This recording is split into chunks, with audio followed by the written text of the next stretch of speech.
Get some attendees going in here. Welcome everyone. Thanks for showing up to the Social Equity Module 5. This is going to be hosted by Jeff Tice and Caleb Tice from Canna Owners. Dimitri Downing is going to be out sick. He got stuck in Colombia this week. So Jeff Tice is going to run the show, and thanks for everyone for showing up. My name is Destiny Nicole. I help run the operations behind the social equity program. So if you need anything regarding the website, social equity speakers, and anything, please reach out to me. And I'm going to pass it over to Jeff. Go on and take over. Thank you, Destiny. I appreciate that. And thank you for joining us this afternoon for the META Social Equity Applicant Mentorship Program. And we've got a very exciting and knowledgeable group of panelists joining us today. And we want to initially thank all of our sponsors in general, especially Copper State and Weed Maps for providing the support to the program and providing us with resources and time and effort, and we appreciate it very much. We'd also, for today, we have Full Circle Micro as our session sponsor, and would like to provide that group with just a couple of minutes to introduce themselves and to provide us a little background with what they're doing. And before you start, I just wanted to mention what our goal here with the program is to ensure that everyone has an understanding of what it means to be in the industry. And if you remember the business plan last week, we had a lot of different areas of moving parts, if you will, of a new organization. And also we identified, if you remember on the chart, the various different businesses that potentially could be generated out of owning a license. And so it's our goal is to bring folks in to begin to introduce to you some of the broad scope of understanding and knowledge that you should have. And it also helps you know what you don't know. So having said that, go ahead. Great. Well, thank you so much, Jeff, and thank you to everyone for your attention and for listening to our introduction today. Really excited to be part of META and so happy to be supporting the social equity modules. My name is Charles Smith. I'm the co-founder and CEO of Full Circle Microbes. We have products that are oriented around cultivation. So I'll keep my portion of the conversation very brief so you can hear from the experts in the retail and dispensary side of the business. But to give you a quick sense of what we do, we have microbial inoculants that we have developed to help growers turn leftover biomass and stalks into a fertilizer substitute that helps increase sellable yields by about 9 to 16%. And the aspect of social equity that is particularly near and dear to us also relates to environmental justice. And a key part of our motivation in the products that we've developed and our work with cultivators is the value of replacing agricultural chemicals. As many of you may know, agricultural chemicals is a huge industry, but what you may not know is that it causes about $157 billion worth of health and environmental costs in the US every year. And agriculture specifically produces about 24% of greenhouse gas emissions. And the harms of agricultural chemicals are most often felt by communities of color who experience 56 to 63% more pollution than they produce. And in Arizona specifically, there's the third worst water quality in the US due to nitrate fertilizer and pesticide pollution. So this is the mission that we're working to solve. We're really excited to be part of META, to work with all the wonderful growers down in Arizona. Our company started in Vermont, but we do have a team in Arizona as well. Many of you may have met some of them already. Elliot Morse and Sergio Barraza Engstrom are our two in-state teammates. And with that, I'll turn it over to the panel today. We'll be part of the cultivation panel next week. So hope to see some of you then. And again, really appreciate the time and attention. Terrific, Charles. Thank you so much for that My information. pleasure. I'm going to skip ahead on a couple of points here, and let me get the screen. Thank you.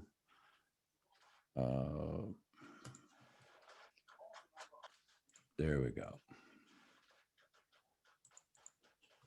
Okay, thank you. I'd like to move to the panelists, have them introduce themselves, and have you understand why they're here this afternoon, and we'll go from there. Ryan, why don't we start with you?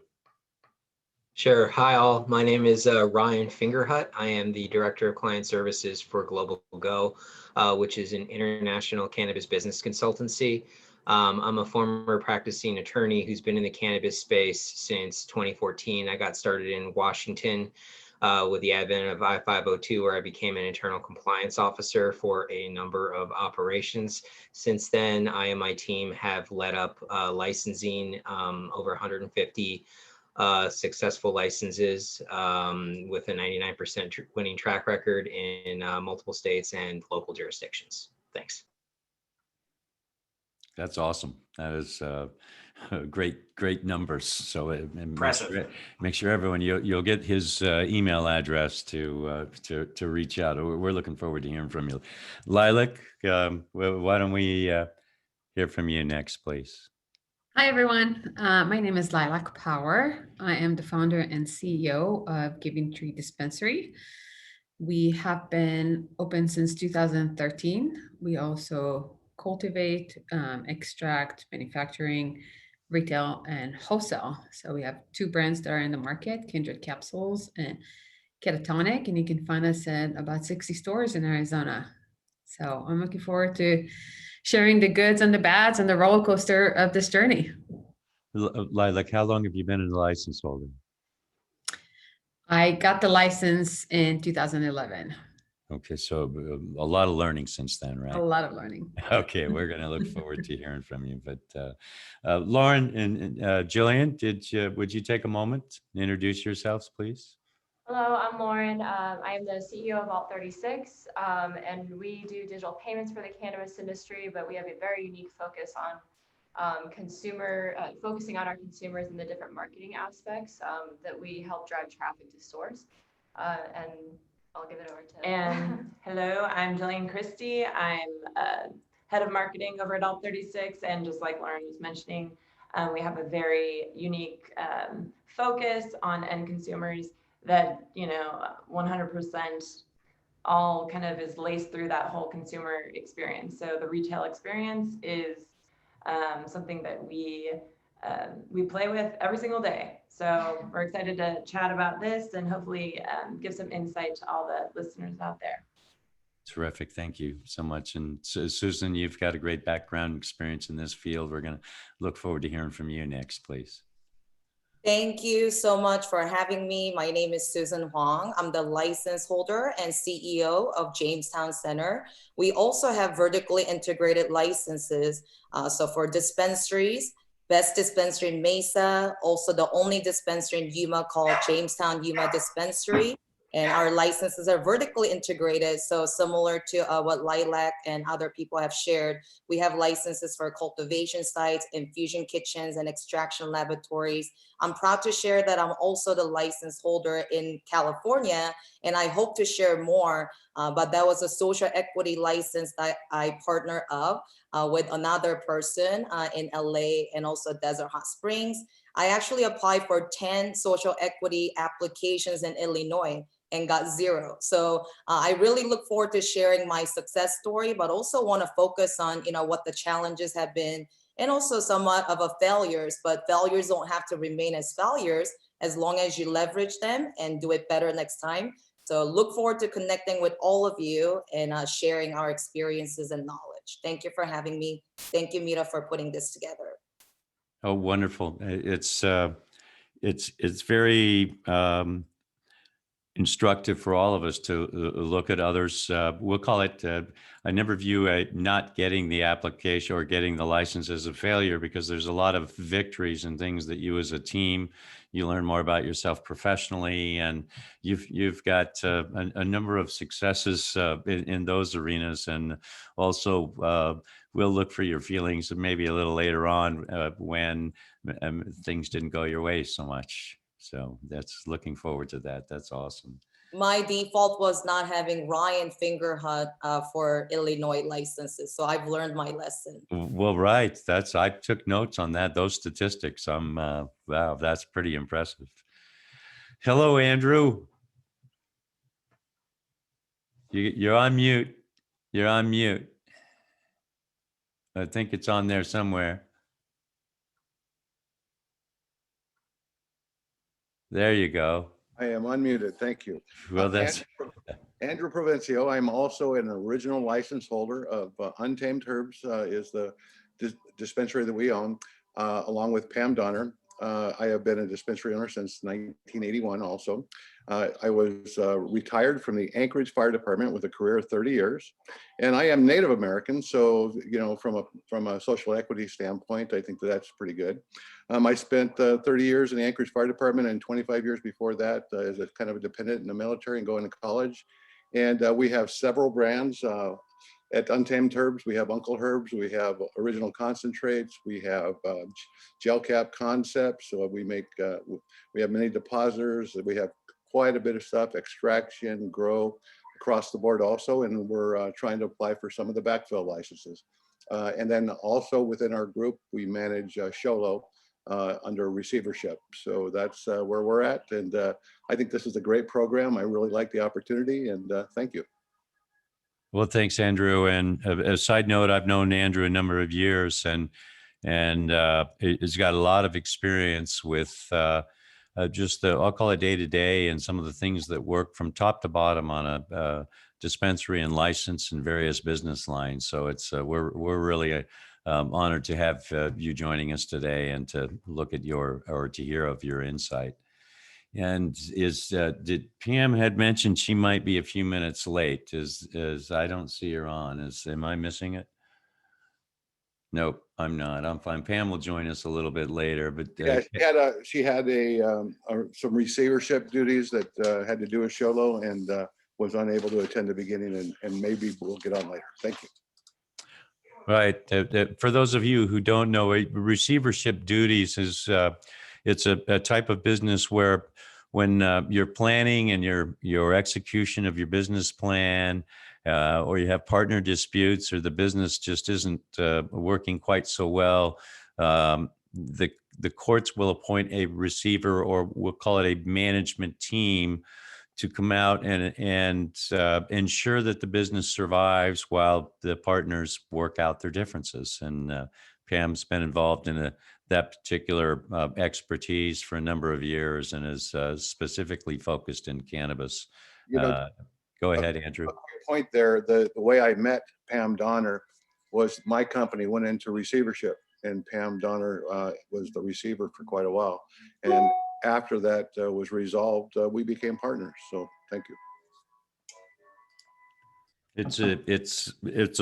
The lesson to be learned is that it's you never know where your next partner is going to be, right, Andrew? Well, Catherine, would you like to introduce yourself to the group? Yes, thank you. My name is Catherine Blackwell. I'm the CEO of The Open Door. We are a franchise opportunity for cannabis dispensaries. We're brand new. We just launched in December, but I have over 30 years experience in the quick service restaurant industry through my previous company that I co-founded with named Kahala. And you might recognize the name. Some of their biggest brands were Cold Stone Creamery, Blimpie Subs and Salads, Taco Time, and here in Arizona with Samurai Sam's. So after exiting that company, decided to dive into the cannabis industry and see if we can bring some of those traditional franchise tools and tactics to the cannabis dispensaries. So we're excited to be here, excited to work with some of the new license holders And I just wanted to say thank you for META for putting this on. This is a phenomenal learning tool for a lot of people that are interested in getting a social equity license. So thank you. Well, thank you for participating. I think it's important for, I'll call it knowledge perspective, that setting up a business is almost germane across all industries. I mean, there's certain things that you have to do and organizational aspects that when you have a successful template and help others to implement that template, it can be applied very well in the cannabis world. And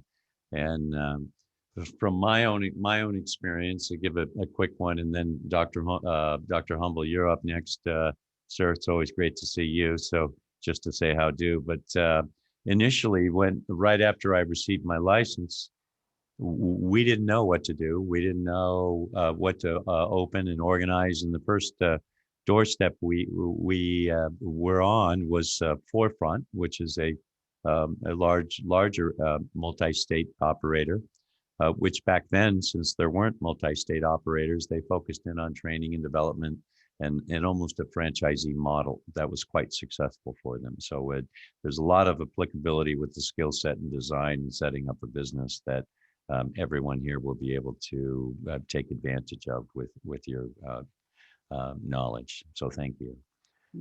James, we'd love to hear about what's been going on with you, sir. I appreciate it, Jeff, and thank you to META and all the sponsors for allowing us to participate in this. It's a great idea, and I hope the participants really gain some useful knowledge and information out of it.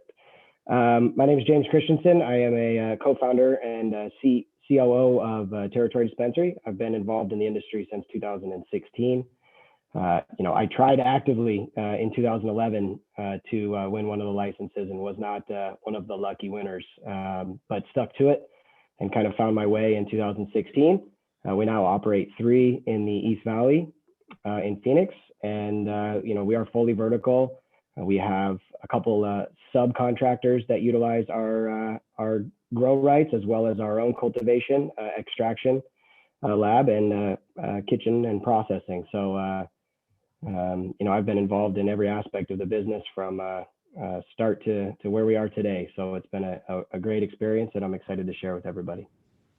Thank you. And again, for everyone to realize that James was in your chair 6 years ago, right? And then actually 9 years ago, and has gone through these lessons and gone through the school of hard knocks. And so I think that's going to be important for all of us to gain some insight from you, James. Appreciate it. Dr. Humble, I see that you came on, and did you go up? I'm trying to see where you are here. No, I take my video off from time to time, depending on what I'm doing. So yeah, thanks for the invitation. I'll be on here every week through the end. My name is Will Humble. I'm the executive director for the Arizona Public Health Association. But the reason I'm on this forum and will continue to be is because I happen to be the director for the Arizona Department of Health Services back when we implemented the Medical Marijuana Act. And so my job throughout this will be to pay attention to the work that the State Health Department is doing as they develop the regulations for the social equity licenses. And then when they open up that rulemaking, my job on the webinar will be to help walk all of us through what those regulations look like in the draft form.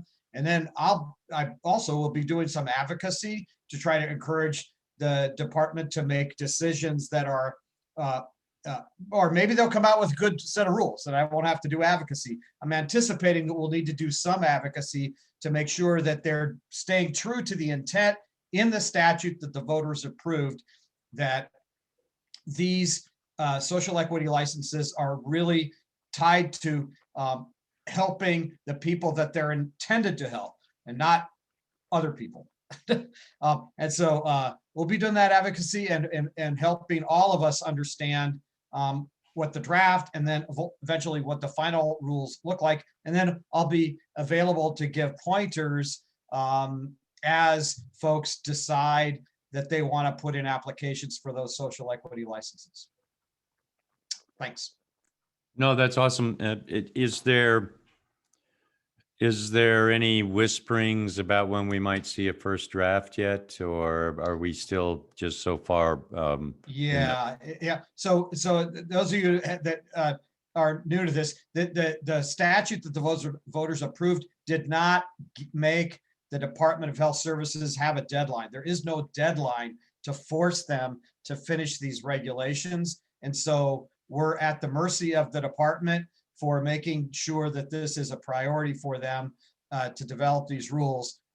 Right now, the last time I checked with some folks from my former team, it looked like it would probably be late spring to early summer before the draft rules would be promulgated. My best guess is that we may see final social equity regulations in early fall. It could be late summer, but I doubt it. And as I've said on this forum before, I think it's, this program will be with us for a long time, and it's important to get it right more than it's important to get it fast. And so, but we do need to hold their feet to the fire and make sure that they make this as a priority. I mean, they're behind the 8 ball. There's a lot of things going on at the department right now. Among them, the challenges that they've had with the registration system for the COVID vaccines and all. But we'll be riding them, and we're going to hold them accountable to the voters. That's what we're going to do. Of course you will. What's interesting for us is to see some of the development of the social equity programs across the country.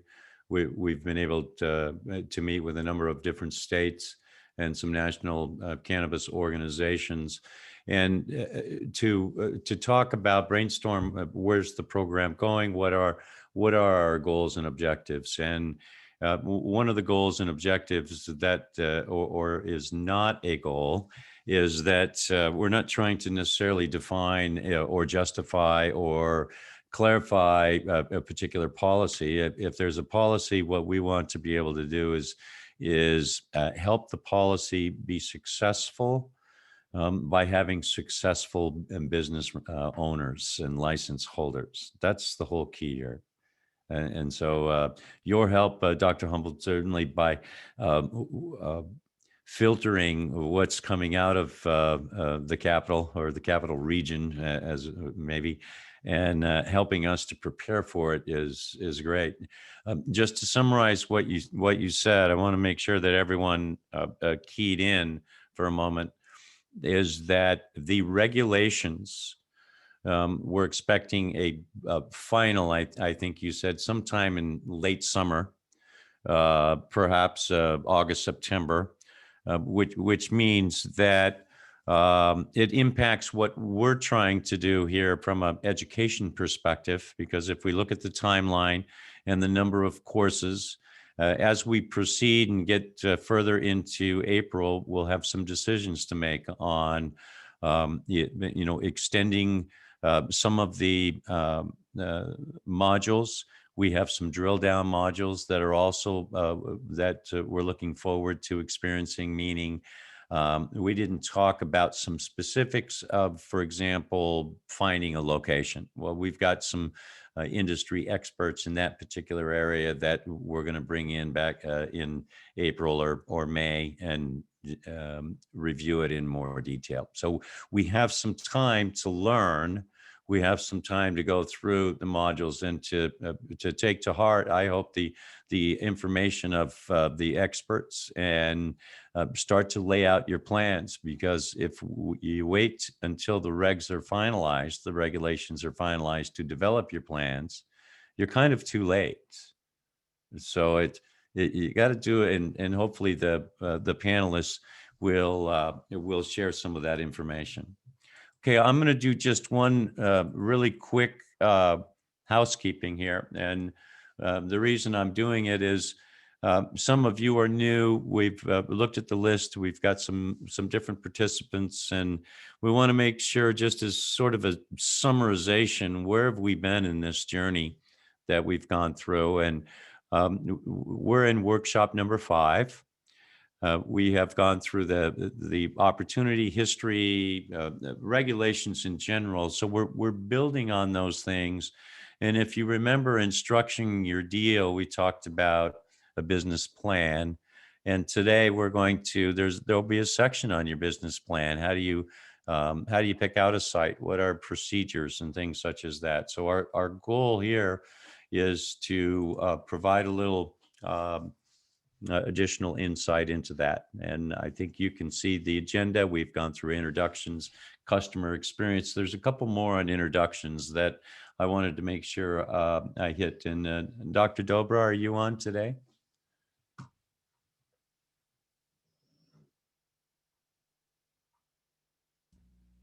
I'm Okay. here. Hi, I'm Barbara. Oh, hello there. Hello, I'm Dr. Barbara Crockett from Scottsdale Community College.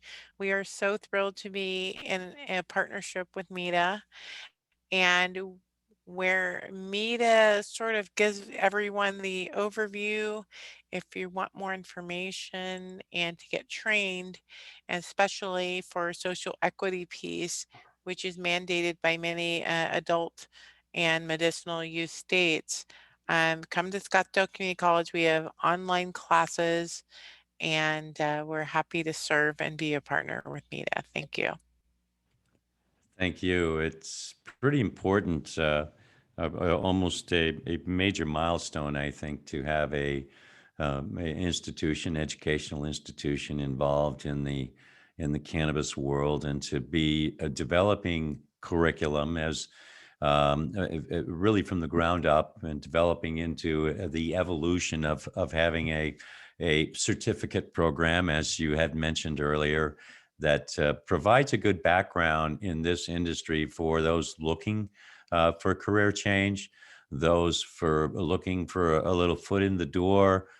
In addition, you really can't learn too much in this industry because there's so much to learn.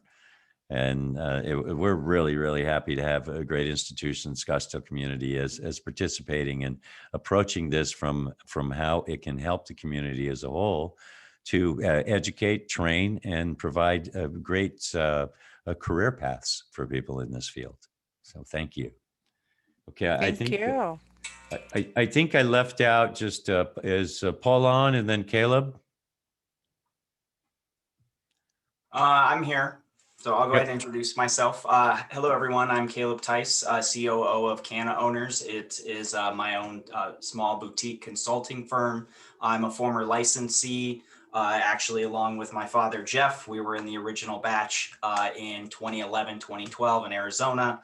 And then I moved up to Oregon and got involved with the industry up here, running multiple retail locations, helping to transition them into the legal recreational market from their medical market. And for the past 3 years, I have been the operational expert for clients and getting them to be more efficient, understanding their businesses better, and really giving them the tools in order to be successful of things that I found that had worked well for me in my experience. So I'm very happy to be here. I hope to share stories of my successes, challenges. We got a great group of panelists here together, and I look really forward to hearing some more of their stories and learning some more about them. So thank you for having me. If nothing else, I think if you look across the panel, what's really inspiring is that there's a broad group of folks. I'm a CPA. I did all sorts of CPA things that were non-cannabis related beforehand. And Ryan, we heard Ryan's background, you're going to hear some of the rest also. But what I think is inspiring for the participants today is it really shows you that you can take your skills in whatever industry that you're in and build on them and provide an opportunity for yourself, for your family, for your self-fulfillment. It's a great field to be in. There's a lot of very humorous things that happen, and a lot of very rewarding. But having said that, let me move along because I'm talking too much. And I think you can see we do plan on you having some additional information and outcomes. So I'm going to I'm going to rely on the panelists quite a bit because we think that a retail location has a lot of thought that goes into it. And Andrew, maybe if I could start and just kind of ask you, how did you evolve into where you are today? Well, that's a great question. So one of the things that came up, and Will spoke about this in the last meeting, was that there were CHAs and there were different ways that you could apply, and then you could apply for more than one license. And right back then, it was a little bit easier to apply than it is now. The regulations were not as tough, but we applied for 5 licenses. We used a consultant. We used Forefront Advisors to write our applications, and we had to choose 5 different areas. I remember rural Yavapai, Gila County and Payson, downtown Phoenix and Canto. We applied to quite a bit, and then you have to watch some bingo balls come up, and you get ranked. So typically you're going to get ranked, and I would think in a social equity program there will be more applicants and there are going to be licenses, and so within that group you're going to be ranked across the board, and you're going to have to choose multiple areas because that may be part of the regulation. So I think it just gets really tough. You have to get in there and search for properties. There's lots of realtors out there, and there's lots of people that want to charge you to do those things. And I think you have to be selective because to some extent you have to be involved in the process. So Andrew, maybe the takeaway from that statement is that part of what's the ideal is you looked around and said, where's one needed? Mm-hmm. And that's still applicable here. We believe that if the state ranks locations, there may be criteria. I'm not going to throw any out today because we really don't know what they are or if there will be, but certainly if your retail site for this particular program is in an area that has been described in either in a high crime or just disproportionately disaffected by the war on drugs. There's some different criteria. I'm not saying they're going to be the criteria here, but again, you can start to get a feel. So then, Andrew, what else? When you were when you were approaching landlords, as a thought, because landlords, they're landlords. They don't really understand cannabis. Well, and that's a great question. And then do you want the property that you're ultimately going to end up on? And then that has a lot to do with the regulations. So when you go to the landlord, part of that would be, do you have a realtor represent you? Are you going to offer the landlord some money to utilize their address? Or are you going to engage in a lease, or are you going to engage in an option to lease? So there's a lot of questions you have to go about there, and having good real estate advice is imperative. Now, I personally was a real estate broker for 30 years, so I had some inside information on how to go about that. But there's just so many things to consider, and like you said, a business plan and how you're going to get from A to B. This, where's your money coming from? Who are your partners going to be? Do you want a partner? Pam Donner made a quote the other day, is like, you only have partners because you need them, not because you necessarily want them. So, right. But sometimes that need is a want, because you have a partner that understands the retail, but doesn't understand the grow. And you have a partner that understands the grow, but can't extract. So there's just so many considerations that go into the whole thing across the board. That business plan, the consulting, the understanding and the learning is just imperative across every facet of everything. Yes. Thank you. Lilac, maybe ask you the question. In 2012, I think if you'd go with any location that you could actually find, it was sort of a different environment. But did you, once you found a place that you thought was ideal, how were the landlords? We had no conversation. They did not want anything to do with us. Everybody was afraid of going to jail or getting their banks take their mortgage off, and they didn't actually see us as serious businesses, so they didn't really have any desire to do business with us. Even here at my facility, my production facility. We applied on this location, we got it. We had a rental agreement, and then the landlord decided that she doesn't want to do that anymore. And not just that, it was October and she wants to sell the building by the end of the year. And as everyone knows, there's no banking, so there's no loans. So then you get stuck with having to buy a building in 2 months. And it's just, it's a real estate game. And the earlier you get into it, the better, to create those connections, to look at the zoning, to understand where you want to go. Landlords now, I think, are better, even though I've just had a hard time renting for my admin office, so who knows. But it's a real estate is a roller coaster in this industry.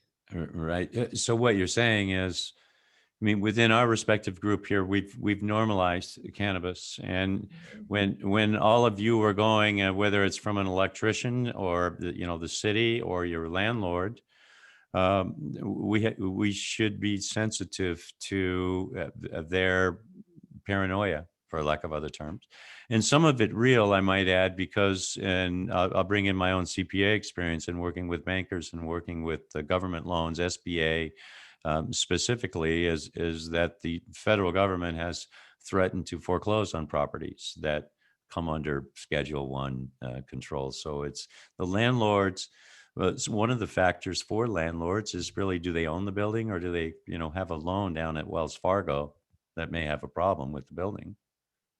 I have to say, so here at this building, our business name is Wellness Center, Given Tree Wellness Center. So we got a mortgage thinking it's a wellness center, and it took the bank about a year to figure it out. But even then, they were fair enough to say, okay, we can't do this anymore. Here's 90 days, which is more than the landlord gave us. So right. So you made an interesting point there, is that when you chose your business name, you didn't call it the wild ass green crazy coming out your brain sideways. Well, no. Right. In 2010, when we started, we actually called ourselves Medical Marijuana of Arizona Wellness something. It was like marijuana was in the name, being totally naive that thinking this is going to work. And we had to change it very quickly. But yeah, that was one of the first lessons. Very good. James, let me ask James that same question, if you don't mind, Lilac. James, you came in after the first wave, and then some of the landlords maybe had normalized a little, we'll call it. What were some of the things that you went through and thought as you were selecting? Sure. Just like everybody else, even in 2016 and 17, it was very challenging. I still think at that point in time, the landlords didn't know what to expect from these businesses. The preconceived notions were still out there that these businesses, the dispensaries, operated, in sort of a seedy way. You would have a bunch of loitering out front of the complex, disturbing other tenants. A ton of traffic and shady deals, and that's not the case, as everybody knows at this point. And it just really took a lot of explaining and, for lack of a better word, a lot of hand-holding with these landlords to say, hey, come with me, come toward this other operating dispensary. Look how clean it is. Look how bright it is. Look how how much respect the patients have for the business. And then once you get past that hurdle, the banking becomes an issue. The TI build out becomes an issue. They think money grows on trees, and a lot of these businesses were small businesses when we started, and it's difficult. Like any small business, we go through the same challenges that they would go through without banking, without traditional bank loans or any funding. You've got to kind of find another way to raise capital to do the things that you wanted to do. And these tenants or these landlords don't really play nice initially. Again, the stigma has changed. Now they see the traffic and they want the business for their other tenants.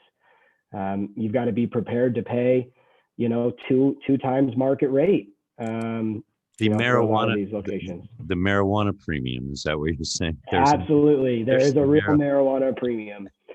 And then when we went to the East Valley, we really hit a religious wall, you know, and you had to really challenge those religious norms and spend some time with the landlords and explain to them what you're trying to do and how you're present to help people. We're there to assist the community and help everyone get better. And you know, it just takes time. It takes energy, a lot of effort. You've got to be able to explain and explain your vision to these landlords, to show them how you want to operate and what kind of tenant you're looking to be. And you've got to follow through with that. So James, what I'd be interested to know your background beforehand, and then, you know, what did you consider the steepest learning curve or the most important things that you'd like to, you know, shake everyone's lapel here a little bit and say, you know, hear me, but tell us about the background and then answer the question, if you would, please. Sure. You know, I went to Arizona State University. I'm a local kid. Spent some time in Southern California with at a distribution center. Actually, I worked in logistics. So managed, you know, freight moving from A to B, and always had an interest in cannabis, and you know, came back to Phoenix right around when 203 initially passed, and like I mentioned in my intro, applied and didn't win anything. So kind of given up on the dream. In 2016 came around and I had another chance, and you know, was lucky to make it count. But you know, it's really an amazing business. I've ran a couple small businesses, and this industry, you have to have an expert in everything. Like yourself, you mentioned you're a CPA. You've got to have great financial controls. You've got to have the logistics side with your inventory management, you know, your par levels and everything else that goes into making sure you have inventory for your patients, or now patients and consumers.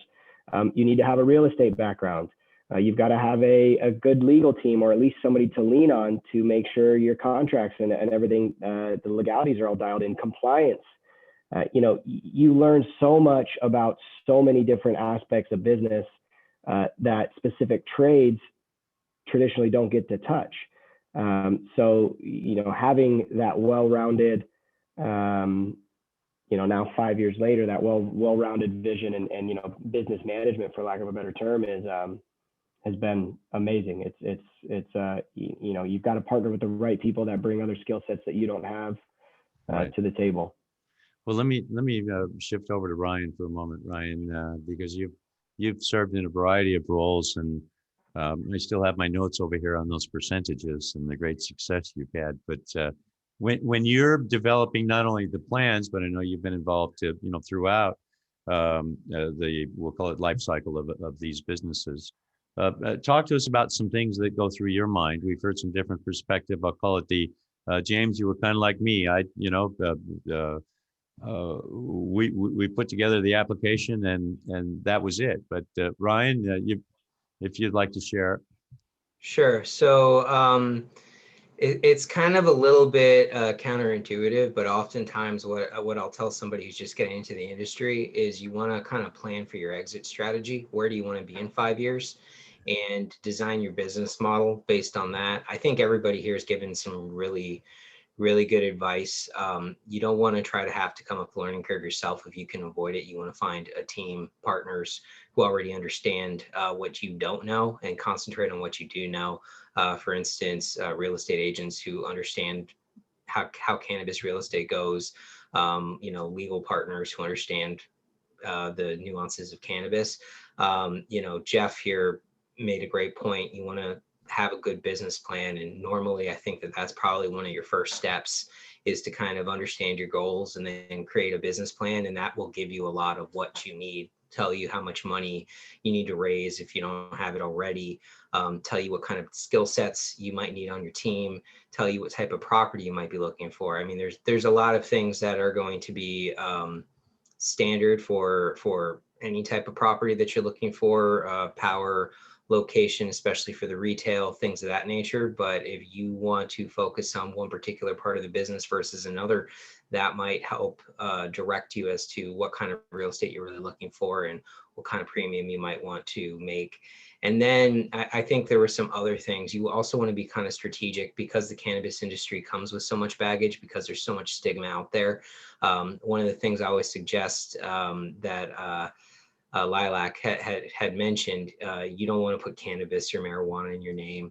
In fact, I usually tell people, go with something very generic for your legal name and start making moves using your legal name. Then go out and get a DBA that maybe is associated with cannabis or something like that that you can operate under.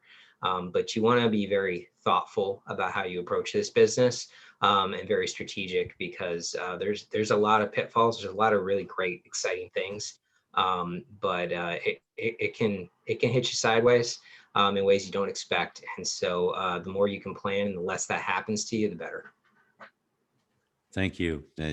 Catherine, as we're looking at favorable zoning, visibility, and traffic, I mean, those are fairly, broadly defined terms. And in your, I'll call it specialty of location identification, are there some additional thoughts or insights that you'd like to share?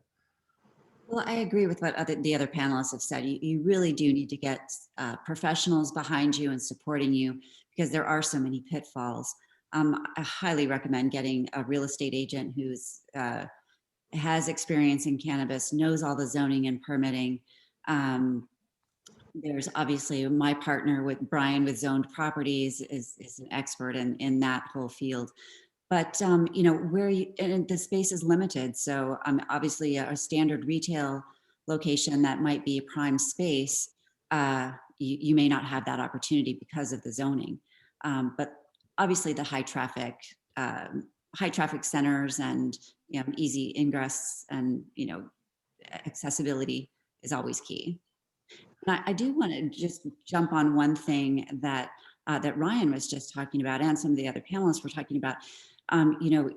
When you're building this business, especially in this industry, and it's definitely a maturing industry, looking for professional help and seeking the professional people to back you up is fantastic and great advice. But also reach out to other business operators. Don't be afraid to reach out and ask questions on some of maybe the non-cannabis related questions in growing your business. I think there's more people who are willing to help. They just need to know that you want the help or want the advice. Thank you. That's so true. When I selected or found the first spot, if you will, it didn't work out, and I could consider all of these bullet points and things to think about, but we were so grateful just to have a spot that the existing floor plan or the size or a beautiful big 3,000 square foot retail location wasn't possible. We were at 980 square feet. We only had barely enough room for a restroom and 3 cash registers and a safe in the back. But Susan, you've gone through it, at least here locally and in California, and some things. And you've been all the way from startup, where you sort of think about these things, but again, you're very budget conscious. I've been in dispensaries that are basically almost a folding chair and a point of sale. But you've gone through some of these. Share with us the things that may have evolved differently from your, I'll call it the entry point into the industry to today. Yeah, thank you for that question, Jeff. Similar to Lilac, I'm one of the original license holder who actually started looking at the program around 2010. So I don't know if Mr. Will Humble remember, but I specifically asked him what would be the key point to succeeding in getting the licenses.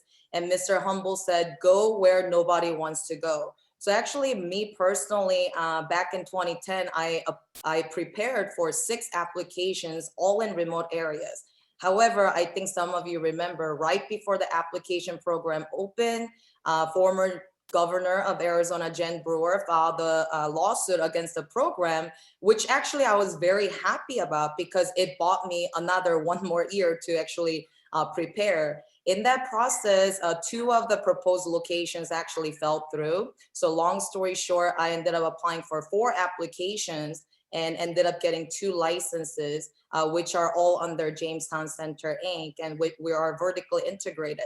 I know we all talked about, our backgrounds and story. I mean, I could sit here, probably spend the night with you, give you all kinds of nightmare stories to succeeding, story and triumph. But long story short, the licenses I ended up with was in Yuma, in Arizona, and also Eloy, which probably there were 24 patients at the time. And Eloy is a population that are less than 2,000. So the reason I aimed for those was because I knew that there will be less competition.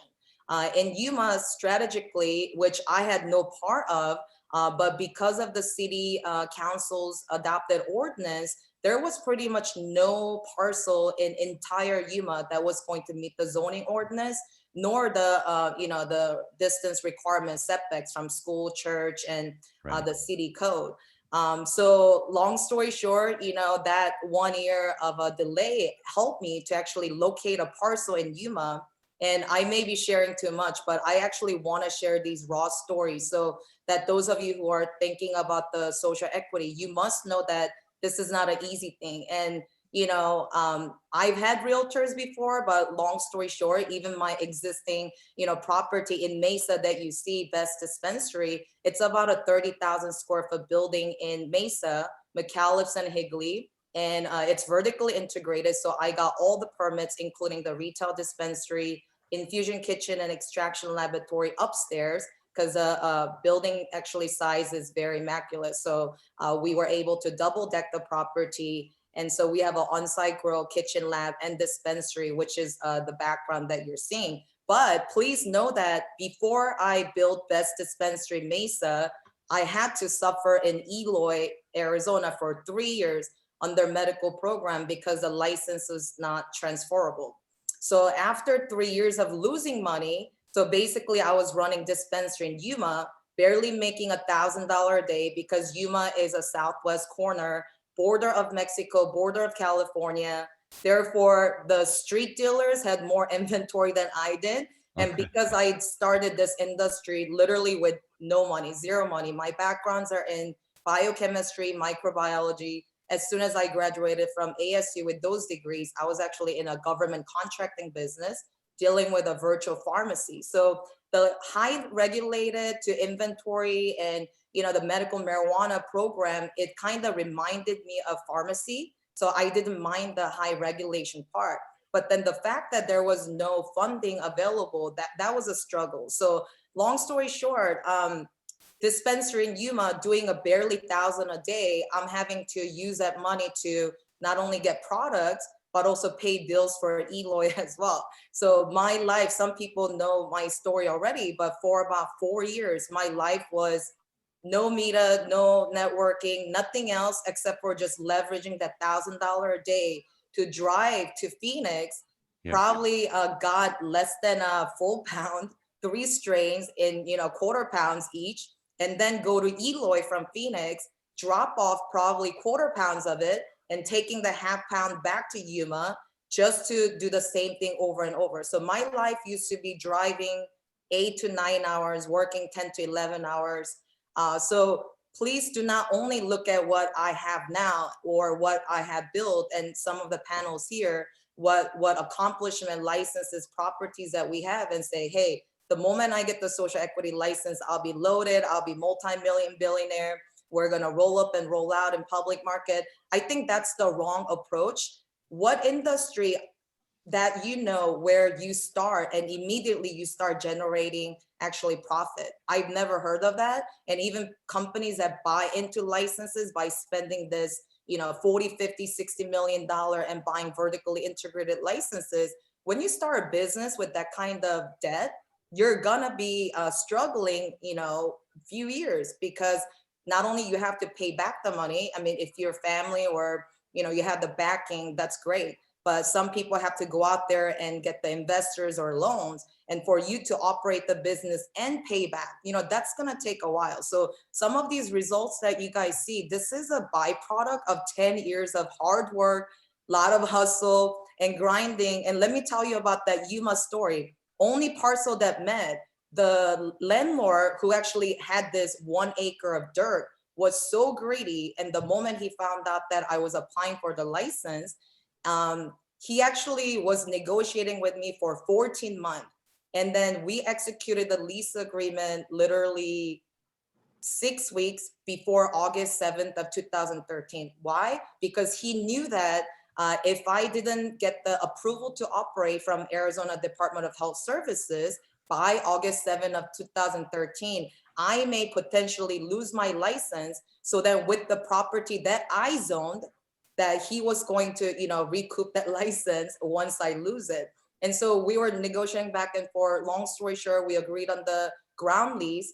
I used the money that I made from Eloy, because Eloy, we opened the very first dispensary in Eloy, which was the first one in Pinal County. So that was my strategy. Since I didn't have money, like, let me open it up even before Phoenix was open, so that I can make a little bit of money, so I can, put that back to Yuma. So it was actually Eloy that opened in March.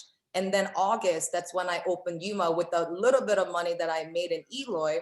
However, despite the fact that he knew all those terms, so all along the line, he was not executing the contract until the 6 weeks prior to August 7th, which I built the 2,000 square foot building from ground up to approval to operate, which actually Peggy from ADHS, who's no longer with the department anymore, but she literally came to Yuma on August 7th of 2013. We got the ATO and I didn't lose the license. However, I probably spent 3 times more than I should have on the construction of the 2,000 square foot, because all I had was 6 weeks to build out. And then again, long story short, I actually ended up moving the dispensary in Yuma from that initial location to 2 parcels down. Because if I stayed in that contract, the landlord with the ground lease was going to take 35% of my gross revenue. I'm not even talking about gross profit. But when it's 35% of your gross revenue, you don't even have money left over for payroll, cost of goods sold, legal fees, taxes, forget about it. Like, I just couldn't stay there. And again, even that lease agreement that we contracted, I knew that he was setting me up. So I actually secretly shot for the potential, properties to move, which I did find it, and it was 2 parcels down. And as you know, the rules, if another dispensary is within 1 mile, you're not able to get approved. So even if I move, that landlord, the greedy one, which I paid a lot of money to, was not going to be able to apply for the license in Yuma. But the 2 parcels down, that was not feasible due to the zoning. But again, this is why you must read on your own. Even you have attorneys, realtors, CPAs, accountants, ultimately, this is up to you as a license holder, owner, or CEO, or an operator. You have to know your rights, and that's how you're going to hold professionals accountable. If you yourself don't even know about rules and regulations or laws or stipulations, you may, be fully relying on these professionals. Well, if they're credible, like Janet Jeckham of Zuber Lawler to, Ryan at Global, to other people, they might be reliable, but not everybody is. So you have to know your rights. But the 2 parcels down, the Yuma actually told me that it wasn't going to be working. So I just dropped it, but then I started to read it. And then the only reason that 2 parcels down from the existing one wasn't going to work is that one term, which is called aesthetic overlay. And at that time, I wasn't involved with real estate. I didn't have money to hire attorney nor realtor. So I looked it up. I'm like, what the hell is, aesthetic overlay? When I found out, the only thing is that means that property cannot just change the exterior building color. That's the only thing.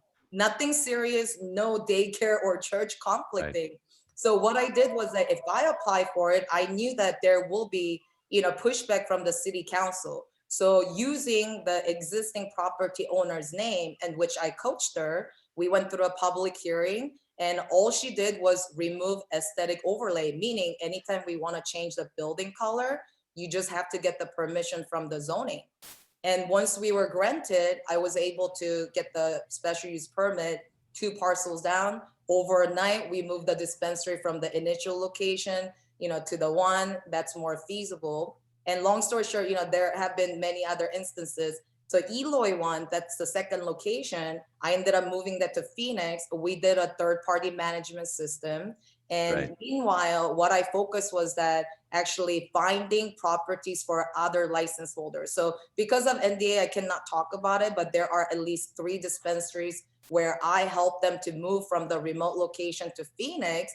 And there were many instances where daycares were too close, so the strategic location wasn't going to work.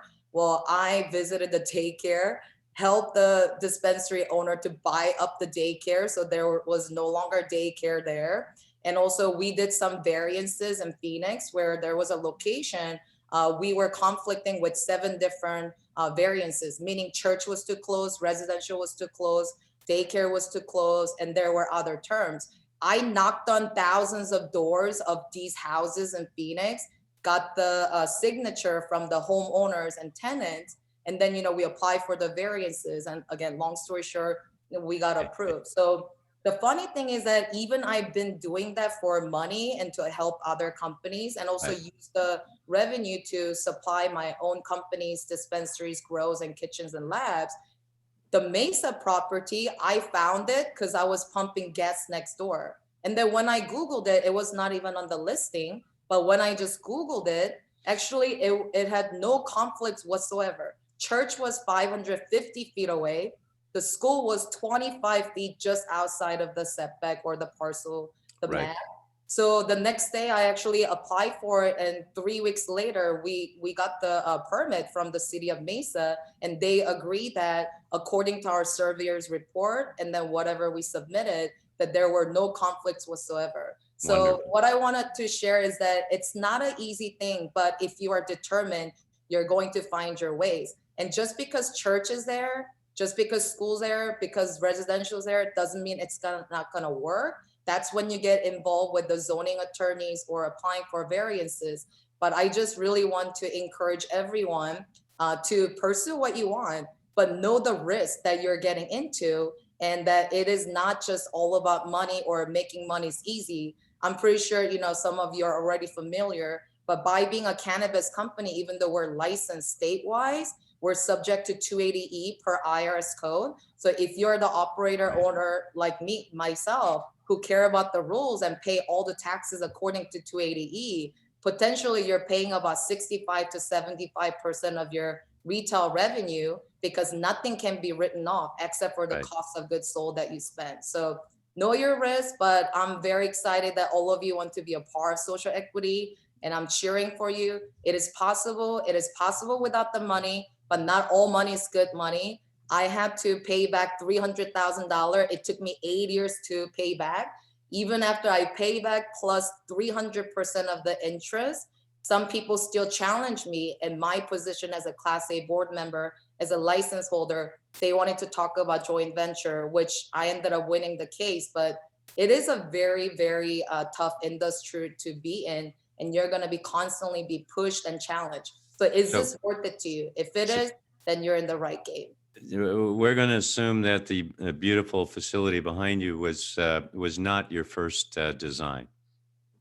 Well, for best dispensary, this is my first design. Yeah. But I had to, design for other people before, which actually made me to be more strategic. So I would love to invite all of you one day. Like I said, above this showroom, there's upstairs as well. And, I have some plans, exciting plans for Arizona market, but reach out to me. I'm very open. I want everyone to actually use my failures and challenges so that everybody can actually get to wherever they want to more efficiently. So thanks for listening to me. Yeah. What's important for everyone, a lot of very interesting points. Dr. Humble, I saw you chuckling about the remote locations and that selection process as we experienced that. But I think a very important point is you weren't considered to be an industry real estate expert just a short time ago, and you took initiative and you learned, and you either buy it or build it. So, and you build it, you build the knowledge. That means doing the research and a lot of things available out there. And Andrew, I'm going to reach out to you again because buy it or build it. What could you share with us on that just quickly, just to transition? Thank you very much, Susan. So I do have a real estate background and was a broker for quite a while. But I think it's always better to own the property if you can possibly do it. And the reason for that is, as Susan said in 280E, banks cannot loan on the real estate right now. Now, there is some exceptions to that, but you have to be a high net worth individual to get the exceptions to that. Hard money is another way to get money out there, and there's lots of people. In fact, there's probably several people that are talking about financing on the side over here with the chat. And finance is available, but it's available at 6 to 24% per year, and probably the medium's more like 12 to 14. There's a great REIT out there called IIPR, Innovative Properties, and they buy properties from MSOs. Recently, Forefront Advisors, Harvest, and I believe, I'm not sure, I think, I couldn't speak for Curly, but I know Forefront and Harvest have both sold their major grow operations, the real estate, to these companies, and then they lease it back to actually grow. So there's just a lot of different ways here. And I say ultimately you want to own as much as possible because of the premium, the real estate premium or the consulting premium or the tax premium. It's all there. Even the buying products like machines and capability, there's a premium when you get into marijuana. It's kind of like if you own an airplane or a boat, it's twice the price because it's marine or it's aviation. Right. Yeah, so it's 3-4 times the price when it's real estate. There are many people right now. One of the income sources can be if you had a medical license and an adult use license, there would be 2 grows there. You may not need 2 grows. The other thing too is that if you have a separate grow, but you get a facility that has 40,000 square feet or a couple acres attached to it, you don't have to use your grow license because it's attached to your retail. And so there's lots of nuances out there. There's just a ton of things. You know, Susan pointed out a ton of things that she's learned, but I can guarantee you anybody in this business up here has all those things. And that's called the experience factor. And that experience is huge. You know, I think that all these services, the legal services, the people that consult about running your business, people who say that, look, I've got the whole package, you just go in. That's all great, but you have to decide what you can do, can't do. And then just like Susan says, you need to get some experience. I would say anybody wanting to get into social equity now needs to get a mentor in the business and maybe go apply at the business. I mean, maybe if you want to have a grow, how come you're not working at a grow, you know, or volunteering? And when I say volunteering, that it will take some relationship status, but there's just so many things you can do to get that experience. I've been an entrepreneur since I can remember. You know, I mean, I started mowing yards and then I hired 6 kids to mow yards for me when I was 12. You know, so, I mean, the bottom line here is I've been doing this kind of stuff forever. That's how I think. I've owned coffee shops, real estate companies. I still have a ton of stuff. I bought 18 properties back in 2011. The way I got the money to do this was I saved in my IRA. And when I drew the ball, I had almost $1.5 million in my savings accounts from just saving, you know, saving a portion of my salary every day since the first day I worked. All of those things are important. There's no points here that aren't important, but figure out what's going on and be an expert in some of the areas of this, and then get consulting for the other.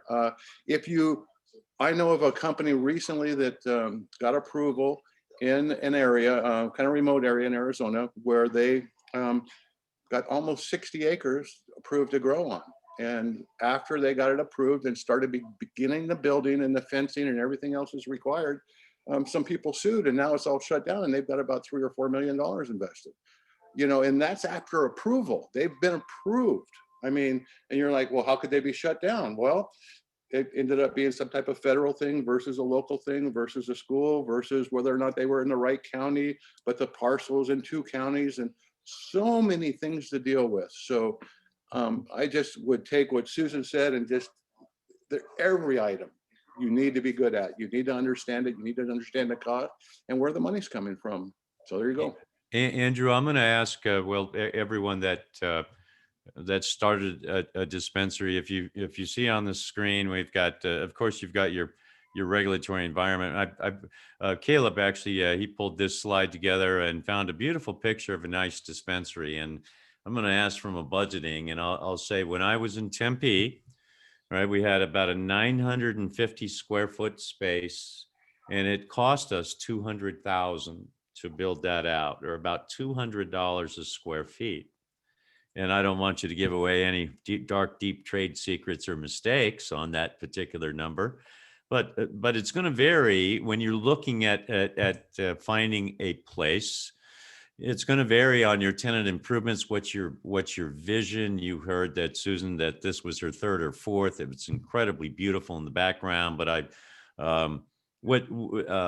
Lilac, Andrew, anyone else want to throw out some numbers that, your first time through versus your second time through, or anything that, because folks got a budget. That's why I'm asking. Well, and I'll say just real quick that there are a lot of regulations. There's security regulations, there's camera regulations, there's exit regulations. There originally was a single entrance regulation. Okay, here's a regulation that's recently been changed slightly, but yet a single entrance. There only could be one way to get in and out of the building.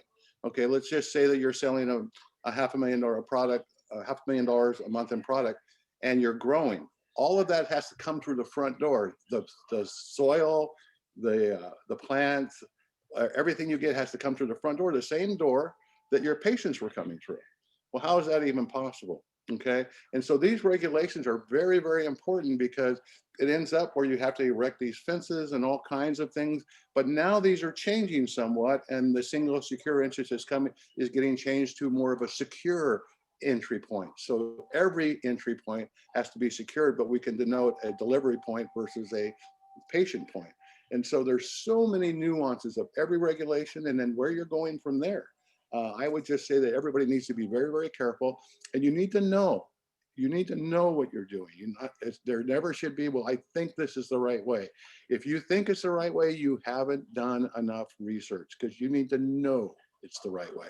Or yeah, for everyone, I just want to interject, and then Lilac, come to you, is that because of the regulations regarding security and cameras and what I'll call just traffic flow points, and it also depends on the city, it's highly unlikely that you would find a place that did not need extensive tenant improvements, or basically to gut the building or the inside of the suite and start over. And so that's why, and Lilac, again, I'm going back to you, maybe from the early days to recently. Is there a number that we should budget on? That's, we all can buy bigger and better sometimes, but if we're doing some planning, what should we think about? Yeah, absolutely. And I think I'm like Susan, started with no money. So we had to do everything ourselves on a very small budget. So you can be on a budget, right? And you have to make sure you do your homework, and you have to make sure you remind people that even though this is a cannabis industry, you are on a budget. So we started at the Giving Tree, it was 900 square feet in the beginning. And we did that, including, we were lucky enough that the front of the warehouse used to be a lobby area. So we were able to just block some areas and make it happen in a very small space. And the rest of it was just open. So that was at $80 square foot all in. So it's possible to do that pretty nice. Yeah, on a budget. After that, 3 years later, we expanded that, and that of course cost a lot more. We were still working with friends that is a designer, and working with, you just become very creative when you just keep funding the business with your own money. We don't have investors in our business, so it's just us.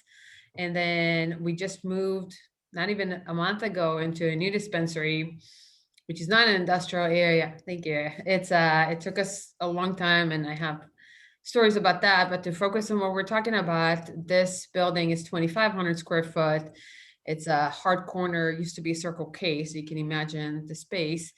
And that was already $250 square foot. So you grow slowly. It took us 9 years to get here. So it doesn't happen overnight. I appreciate that. Ryan, maybe go back to you and some of the things that you're counseling your clients on, things to consider, as I've put up here, traffic flow, and we've talked about tenant improvements. And what do you find as being the value add that you would bring to the table and help in the decision-making process? Sure. So, and it was mentioned in the chat, but one of the things that you want to look at when you're looking at, for instance, at building design is what are the local regulations? Because sometimes local governments will add requirements that will drive up costs for construction. Also, you really want to take, Lilac, I think, and Susan actually both kind of hit the nail on the head. You don't have to do everything at once. You can have a phased approach. In fact, oftentimes it's smarter to have a phased approach because you're not going to have instantly line out the door of customers. They're going to have to find you. They're going to have to learn to like you. If you have any competitors in the area, you're going to have to grab their market share. So you should, to Susan's earlier point, kind of plan not to immediately be a success. You should plan out that it's going to take you a little bit of time to get into the black. It's going to take you a little bit of time to get there. And you want to talk to as many people as you can, people who are friendly like Susan, who will basically help you kind of understand the market and understand what's going on. Do your research, as Andrew said, really try to understand. Also, I think it's important to try to build relationships. One of the first things I do when I have a client who's entering into a new jurisdiction, I tell them, go meet the local city council, go meet the local mayor, shake their hand, introduce yourself. To Susan's point, you don't necessarily have to turn away from a building that's a potential winner. As a good, for instance, one of my own stories, we had a project that we were doing where we were just a little bit too close to the residential zone, and we had a space that was actually a little bit bigger than we really needed, at least at first. So what we did was we subdivided the building and we put in a subway next door, and then the dispensary was now far enough away to meet that setback requirement. And one of the other things we did in order to get that done relatively quickly is we went into the city staff, we introduced ourselves, we said, nice, I mean, obviously, you have to, or you can't push things too far, but you would be surprised how far you can get with city staffs and how friendly and helpful those people will be if you just introduce yourself and, lay it out on the table, be transparent. And then finally, I think Susan also really hit it on the head when she said you really have to read everything. Unfortunately, there's a lot of people who are sharks in this industry. I had one client who was doing very, very well. He signed a lease amendment that he didn't read, and they ended up taking a huge chunk of his revenues going forward, put him out of business. That person, honestly, kind of to what Susan was alluding to, that landlord actually wanted to take over this gentleman's business. As it turned out, the zoning changed in the meantime, and he was no longer grandfathered in because he was trying to change ownership. And so everybody in that scenario lost out, including my client. So that was unfortunate, but those are the types of things that you need to do, is really just create those relationships, think outside of the box, and then again, kind of think of your business in steps rather than trying to do everything all at once. So Ryan, maybe just a follow-up question on that. Are you experiencing clients or those reaching out to help in anticipation, or when they need it, or when they're actually drowning, or all the above? Yeah, it's all of the above. I'll tell you, one of the things I really enjoy about what I do now as compared to when I was practicing law is I get to help people build things rather than coming in once, all the fighting's happened, and I'm really just helping people to pick up the pieces. Right. So I think it's always good, you want to reach out for help before you actually need it. You want to reach out for help so you can avoid the problems, because once you're in the problems, oftentimes you can navigate your way out, but it's going to be more costly than if you just avoided them in the first place. That's a good point. Lauren, I'm going to loop you back in here for a minute. You visit a lot of sites, a lot of different types of dispensaries. You hear of what we're considering here. What would you like to share that would help folks to have something to think about as a takeaway? I'm actually gonna let Jillian yeah, take that because she's eager to speak. That's a great question, Jeff. Thank you. Yeah, I did want to interject both to, Brandon and Ryan's points of, with construction, building from the ground up, and Ryan saying, really build this experience out in steps, take it step by step. And, the consumer experience is, very pivotal. And in that same vein, you want to build it from the ground up. And you do that, from working backwards, right? So just for example, we kind of look at what is the goal, like how do we want the consumer to feel, right? Like what do we want their experience to be like? And, kind of going through the journey of what your consumer, each touch point of what your consumer would touch, and really sitting with yourself and asking, how can we make this touch point better? How can we do this better than our competition? To Ryan's point of stealing that market share. And, I think too, of course you want to lock in the security and the logistics. Of course, that is paramount. But maybe the question becomes in your business planning, how do we make the retail experience easier, seamless, comfortable, dare I say fun, right? And different. That's how you steal that market share. And, just kind of touching back on what we do, that's a huge goal of ours also is, no, we're not a dispensary, but we play a pivotal role in operations at dispensaries. And so we are consistently looking at pieces on how we can improve that for each of our merchant partners. How can we improve that experience? And it's not, you don't have to feel like you're doing all the work and doing all the heavy lifting on your own when you're a business owner. That's something to think about also when you're finding, third-party vendors or third-party, business partners, is who else out there has this, this vision in mind, this goal in mind of bringing me more consumers, keeping the same ones coming back, and making all of their experiences, that much more memorable. So you can build that long-term loyalty, right? That's what we all want. That's how you grow a thriving business. So that's definitely a super important piece to keep in mind when you are shopping for your, for your operational partners in your store. Are they also, are their goals aligned? Do they want me to succeed, or are they just another piece to the puzzle, a transactional piece that, they're just another business out there trying to have a piece of this pie? Or are they really about the community, and do they really have your best interest at heart? And do they want to see you thrive? Because when you thrive, we do, they do, right? So so that's my 2 cents on the retail experience. But I'll hand it back to you, Jeff. Thanks for asking. No, I appreciate that. I think one of the considerations, the most significant one is first of all, your location. Where are you? It's the old saying that, what I was mentioning earlier, that the Eloy retail location would look different than what you see on your screen, or one in Chandler, or we've got some beautiful facilities that throughout the city, but they all seem to, I think, fit rather well. We've got Mint down in close to Guadalupe, and a very nice building and nice flow. It's not over the top. You feel comfortable.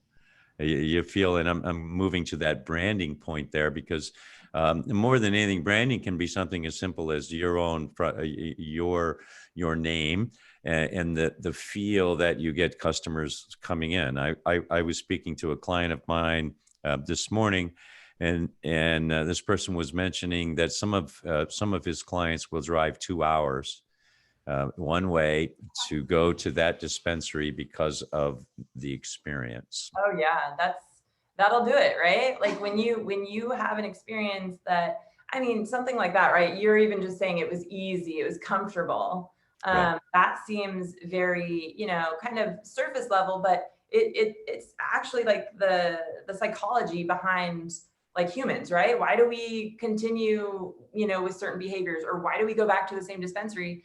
that is ingrained in our DNA now. Like, wow, I had a great experience. I want to go back there, you know? So it's, and I don't want to go too deep into that, but it's a huge piece of the puzzle. It's like, how do you create, you know, a feeling? Because when it's a feeling, it lasts longer and it's memorable and it stays inside, right? So you're gonna continue going back to that store because it felt comfortable. Someone's gonna drive 2 hours, which is awesome. I love hearing things like that. It is great. Hours because they had such a great experience. And I think that's just a testament, Jeff, to how important the customer experience is, right?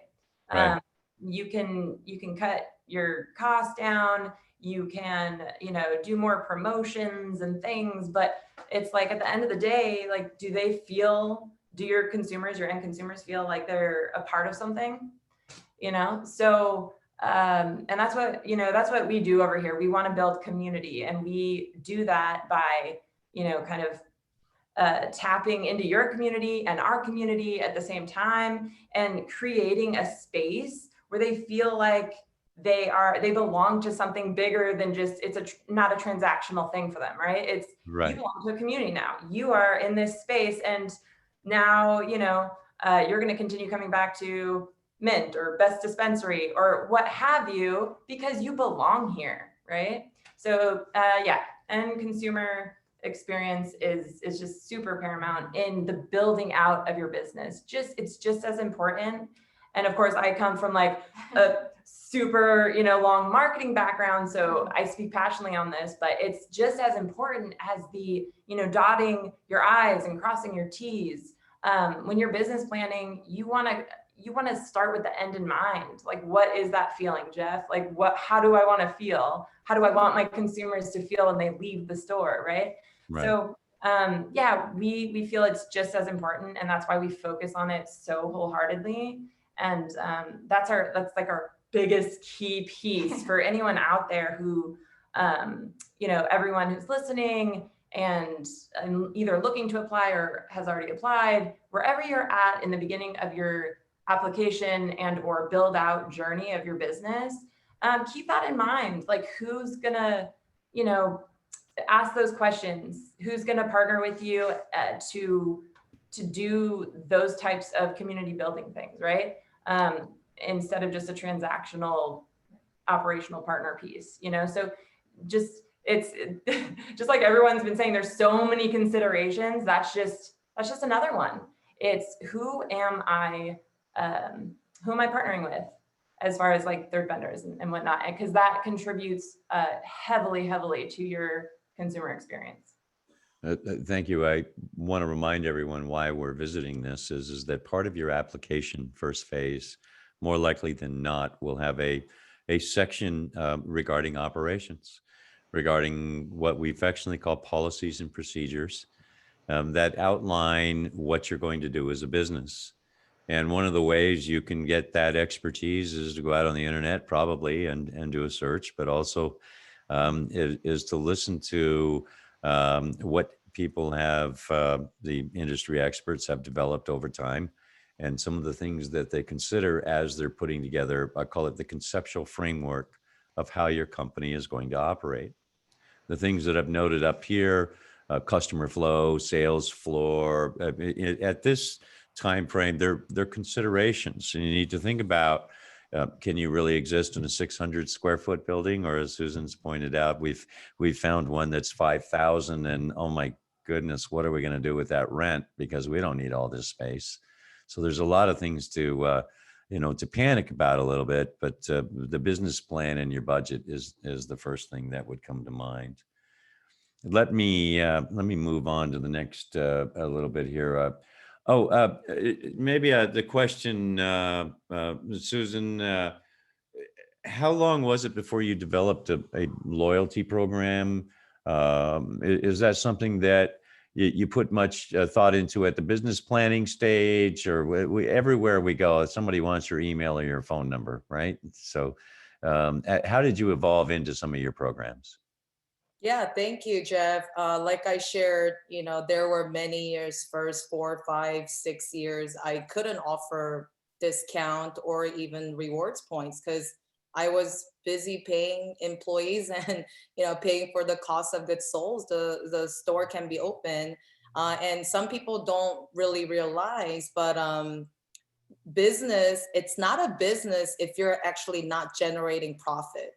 There are many businesses where they're turning money, they're not making money, but a business must make money. And some people criticize that, but I do a lot of charity work, and also that's why I share, my time, and I do other charities. But when it comes to business, I'm a business person, so profit has to be made, and the business must grow. If business is not growing, that's not business. And I think it was earlier Andrew who mentioned, I've seen a cultivation company, they brought in $8 million from one of the partners because he was in a successful construction business. And then they went out of business 2 years later with $13 million in deficit. So to me, that's not business. And, people with money or money makes more money. It could be true in partial sense, but not always the truth. And so that's why I think growing in stages, unless, you have multi-millions, billions of dollars backing you up, then maybe perhaps you don't have to worry about. But that's the thing too. When you use other people's money to grow your business, there are always consequences. So no money is free money. So with that being said, you asked about the rewards point system. I would say it's actually Best Dispensary. That's when I truly came up with the reward points. But what I want to share is that I'm a type of person where before I had to think from different consumers' perspectives. But because, kind of like how L36 ladies have shared, I'm more of an experienced person. That's why Best Dispensary is all about how everyone deserves an elegant and elevated experience and memorable. And sometimes it's not just about the real estate space or ambient, those help too. But it's actually the human interactions. It's actually at the end, the employees are humans that are serving customers or patients that are human. That's why purposely this dispensary that I built, I didn't put any TVs, no computer monitors. You talk to our concierge, you talk to our wellness advisors. And after we listen to you, that's when we're going to offer you what's best for you. So with that being said, I'm building the next door to Best Dispensary called Mama Su Luxury Boutique. And also there will be a daily dose CBD store. And there will be a medical marijuana doctor's office, including also a massage therapist and a salon that will be available. And our customers at Best Dispensary, not only they use the reward points to purchase cannabis products at Best Dispensary, but the intention is to actually allow our customers of Best Dispensary to use the reward points next door and many other businesses, including other local businesses. So I'm actually in negotiation with, Gilbert Mercedes dealership. So we're talking about, exciting things over there too. And some of the local restaurants and bars in Mesa area to join our rewards point system. But that's kind of how I want to focus, not just cannabis. Cannabis is a lifestyle now. There are cannabis products on the street, licensed, non-licensed. You got to compete with something that others cannot offer. And so I think reward point system, it can always be applied.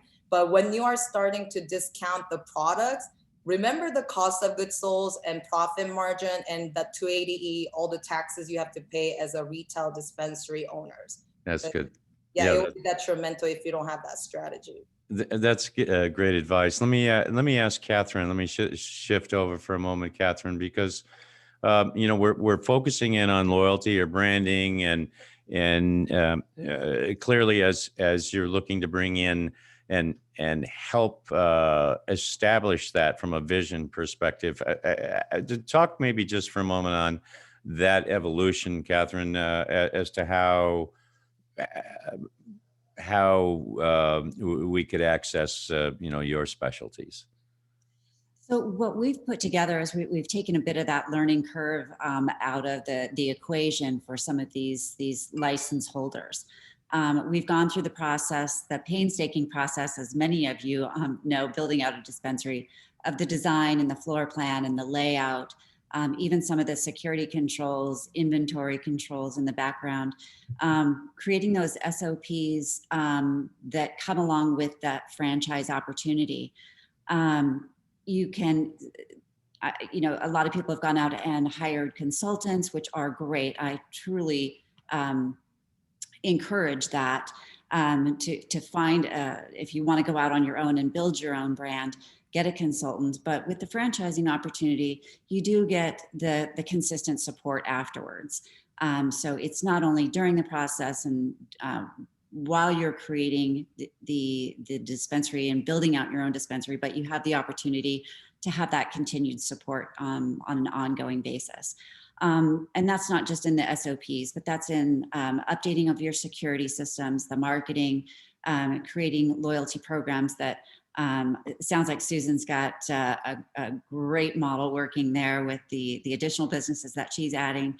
The loyalty programs that we're talking about would also include some other businesses on the same platform. So it's not just in the setup phase or just during the license and application phase, but ongoing and that ongoing support as well. I think that's yeah, some great points there. These programs don't happen overnight, and you've thrown around this SOP, and sometimes it's alphabet soup for those that don't hear. But when we developed them, they were 80 to 100 pages long and took us about 10 months. And what type of I'm trying to think of how to word this, but you clearly are bringing that savings, that time, and I see everyone of the panelists shaking their heads, and because you've all gone through the exact same thing of putting those standard operating procedures. But Catherine, how does someone springboard to that point? Are you coming in with a particular model? Help us to maybe to understand how it relates back on the on us developing our business plans. Sure. Well, the standard operating procedures that we're talking about not only are for the dispensary operations themselves. My partner, Chelsea Mulligan, has been helping dispensaries in Arizona and in multiple other states as well with their dispensary operations. So that experience, bringing the best practices out of all of those operations into one plan and one standard operating procedures manual for the dispensary operations is one thing. But then you're also talking about operating procedures on just the standard business operations, cash management, even the financing side, the regulations, all of that. So that's part of the business experience that I'm bringing in as well. So when you're talking about the number of pages, ours is currently just about topping 280. So it's, wow. You know, it's a lot of detail, but that's exactly what people are buying into. And that's what the franchise opportunity is all about, is really bringing on a partner without having to bring on a partner. Well, we had an inspection by the state and they review our policies and procedures, and we were actually marked off because we didn't have a procedure for how to press the panic button. Think about that for a moment. There's a panic button over there, press it, but it wasn't in our policies and procedures. Right. Approach the button in a careful manner, thoughtfully before you press it. We did put together something, had a fun time with it. And Dr. Humble, I see you chuckling. That was, I believe, Peggy who wrote us up on that one.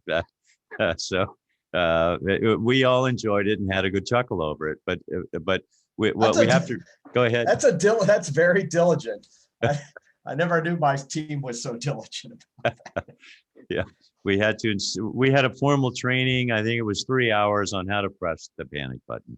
And you bring up a good point there, though, too, is that there are situations where you need to train your staff on how to deal with crisis situations. Correct. Whether it's even a power outage or a potential robbery or a fire or something, you know, they need to know what to do and who to talk to and who, you know, who to contact. And so it's as important as it is for the dispensary operations themselves, it's general business operations too. But that's a great point. What do you do in an emergency? What do you do when this happens and this happens? We were actually in the middle of a state inspection when the Northern Arizona had that big power outage a few years back, and it sure cut down the time on our inspection that day, but that worked out all right. But we did not have a procedure for, you know, who do you call? Who are the contact people? So that's really important. Again, as you're putting together your plan, I get back on just track here a little bit, that the plan really has to include, you know, those items. Again, your design does not have to look like this for your application. Please don't waste the money to go in this level of detail first round, but the second round, you'll want to do that. The other, I want to maybe ask the panelists, I'll float an open question, because staffing and administration, a lot of folks in the room, as Lilac and many of you were, you know, you're all by yourself, and you started to look at, you know, pulling together a team. I don't want to go into too much detail, but what was that most important first hire, I'll call it, or the first permanent addition to your team, and the addition and the change that it made? And I'm leaving that open-ended right now. That's really, everyone has experience in this area. So if the panelists would step up. I would like to comment on that. I think in business, human capital is the most important, but at times can be the huge liabilities too. So meaning, you know, they can be assets, but at the same time, they can become liabilities. So what I would like to share is that in the beginning, I focused on people with the prior cannabis experience and knowledge. And although they brought a lot of experience and expertise to the table, because I'm a business person, I was frustrated with those people who didn't have business acumen or following the SOP policies and procedures, because accountability is very important, especially when we're dealing with, you know, something like cannabis, right? Federally, it's still illegal. We have to comply with the state rules and regulations so we can be protected. That's the only thing that's actually going to protect you. So what I would like to say is that cannabis experience and knowledge is important too, but I think characters is what you need to look for. And also people have different preferences. So if you're a type of leader where you are focused on organization, structure, and execution, then those are the talents you want to focus on, because you're going to more likely to work well together. But if you are different type of leaders, you just have to find the ones that work well with you, understand your vision, and, you know, execute on behalf of the business. The very beginning, it was, again, more about like people who worked at smoke shop, bartenders, previous cannabis, you know, knowledge and experience. But, you know, right now I actually look for people who've worked in the hospitality business. So restaurants and, you know, hotel businesses, really nice too, because Best Dispensary, we focus on delivering elevated experience. So, you know, those people who worked at Ritz-Carlton Hotel or hospitality. I love working with pharmacy technicians too, you know, maybe perhaps because, you know, I can geek out with them about microbiology or biochemistry and chemistry. But essentially, since we're serving both medical and recreational, I think anyone with the medical background to just customer service, hospitality, I think everybody can be a good resources and good employees, as long as the core values and characters align with the company. Right. The first time I filled out an org chart like this, I think I had 35 people on it. And that's because, you know, in your mind, to come from a corporate background, I began to fill in all sorts of, you know, procurement manager and, you know, customer service experience manager, and and when I really boiled it all down to, I'll call it open a dispensary or an operation with I'll call it a skeleton or minimal crew, we were talking about 6 people. And so initially, you really want to go through and be careful on, you, as you say, the background. But again, I want to go to some of the panelists and see that in the early days, how did you hire or decide, or when you were just laying out your organization chart, what do you think would be the minimum positions that these folks would want to put in their application? How's that for a question? James, you look like you're about to speak. Yeah, that's a tough question to answer. Back to your first question. I think the most important hire you can make is really any of your staff, but you want to find somebody like Susan was alluding to that fits the culture that you want to present in your store, and that's from your general manager all the way down to your bud tenders, your receptionists, even your security guards. All of those people play into that consumer experience and that culture.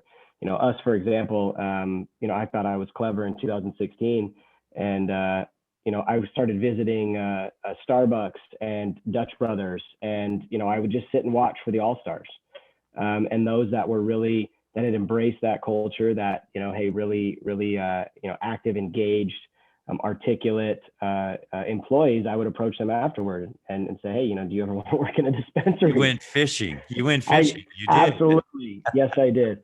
That's you find some winners that way, and it was a fantastic approach. And we really built a great culture with leaning on their SOPs, and learned a lot from those employees that had been trained on that company culture. So you've got to keep an open mind when hiring, because like the whole point of this is you don't know everything. You've got to bring on experts, and you've got to bring on people that can teach you things, for sure. Right. Caleb, how did you approach it initially? Again, you're ground zero, and you developed a business plan. What kind of staffing flow chart or staffing outline did you put in your application versus what happened the first 6 weeks?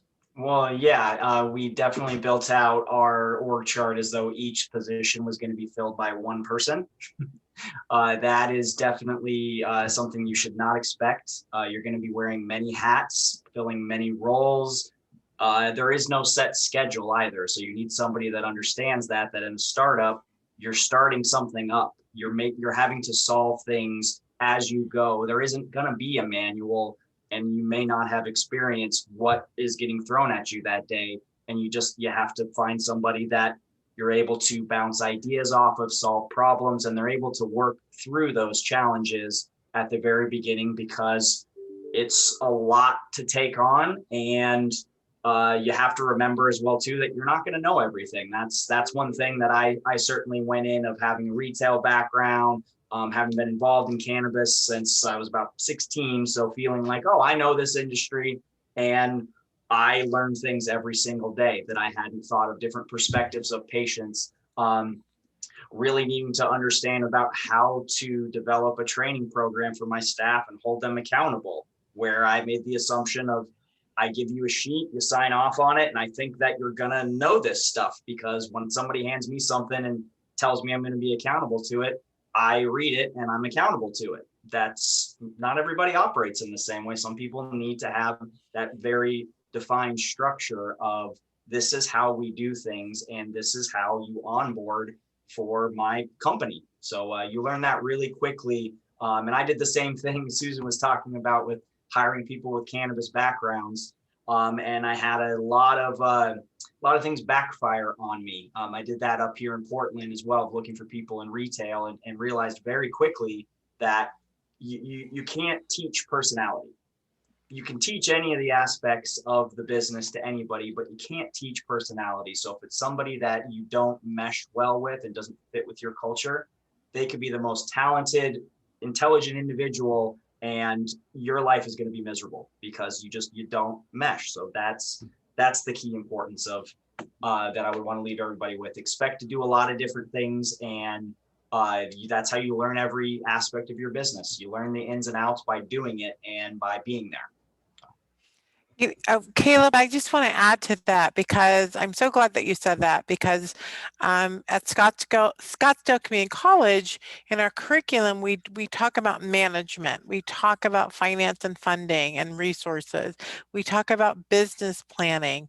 And when we talk about the culture of cannabis, it's really important that people know this isn't like going into any other business. In fact, when we presented our curriculum, a lot lot of people were like, oh, well, just take your introduction to business class and make it for cannabis. Like, yeah, no, that doesn't work because everything is different. And so we really started from the ground up, and we had wonderful resources like everyone here on the panel, who we invite you to be part of our speaking panel and to, reach out to our students. So I just wanted to add to that is that for dispensary owners especially, we designed our curriculum, and we are so excited to say, okay, whatever your company is, we will create curriculum specifically for your culture and your employees, and so that we can be that learning and development arm. And then we also have the other part of our classes that are people general interest who want to get into the business. Just talk to someone who wants to invest in student scholarships for our program. So I'm just so excited to be a part of this group, and how we can take the stigma away and really educate in a way that validates the legitimacy of this business. And I've said a couple times on the panel, my dad was a medical doctor, and he used cannabis when he was treated with multiple myeloma, and it extended his life, and he just took his own health care into his own situation, and he lived a lot longer than he was supposed to. And so, so I'm going back about 20 years now, but he early on, he understood how important it was to relieve people's suffering, to help people without being overcharged for medicines that don't work or treatments that don't work. And so the culture here and what we teach our students is, you have to be in this business for the right reason. This isn't to make money. It is really to support and serve and help. And so I'm just so glad that you brought that up, and I just wanted to throw that in. Jeff, if I could Please do. Yes. I was going to say, if I could just connect a couple of dots from what everybody has been saying, sort of as Catherine and Jeff were saying, SOPs, standard operating procedures, that's part of what's going to help you come up with your staffing plan, because by thinking these things out, you will figure out how many people do I need to open my store? How many people do I need to close my store? How many people do I need to do an inventory? One of the things that's very unique about the cannabis industry, we're extremely highly regulated, but we're customer facing. We're basically a lot of times, for instance, dispensary, it's a retail operation. That's pretty unique. There's not a lot of other spaces out there that are like that. And so things can take longer. Saying in the cannabis business is we're in the compliance industry and cannabis comes second. And you kind of have to think it's going to take you a lot longer to do a sale when you have to track what product exactly is going out the door versus what product's going in. And then a second thing that I think, that Caleb and Susan were really getting at is, I think it's very important when you pick your first employee, not just, if the SOPs help you to determine what kind of skill set you're looking for, but I think what James, Caleb, Susan are really, or at least I think they're getting at, is you need to have trust in your first employee. You need to have trust both that they're not going to steal from you, but you also need to have trust that if you're not there, they're not going to get you into trouble. And so that's a very important part. Your first employee, your first 2 employees, your first 3 employees, you're not necessarily going to be able to be there all the time. You're one human being. So you need somebody who's, when you don't have to watch every single minute or you're worried. Ryan, I love that you just kind of connected those dots there, and it's perfect for the kind of the softer side of the dots I wanted to kind of connect as well. Going back to Caleb chatting about you can't teach personality, but then also we're talking about Susan mentioned character and values aligned, and you're saying trust here, and those are all super important. I feel like those are baseline, right? Make sure you can trust these people. Are they trustworthy? Are they people of integrity? I think we all would only want to hire people like that. And then, I think Dr. Barbara, I'm sorry, am I saying that right? Okay. And then to your point of awesome. I love that you're customizing curriculums to specific dispensary brand cultures.